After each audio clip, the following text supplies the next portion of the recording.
Senior citizen succumbed to injuries he sustained while crossing the road and hit by a truck. Hi again and welcome. This is Links W 7 TV News Report, and we'll be right back with the details to come. Welcome to Links 7 TV News Report, providing you with the best in local and international news updates. This is a place where you can get the most reliable and informative news information. Links 7 TV News Report. Welcome back and thanks for joining us. This is Links W 7 TV News Report.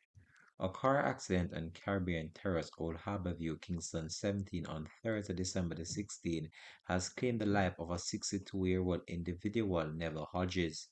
Reports from the Harbour View police are that sometime about 7 p.m., Hodges was crossing the roadway when he was hit by a Ford Fusion truck. He was assisted to the hospital where he succumbed to his injuries while undergoing treatment. The driver of the motor truck has been warned for prosecution as the investigation continues. The deceased is said to be from Benedict's Heights in Old Harbour View. This has been Links W 7 TV News Report. Thanks for watching.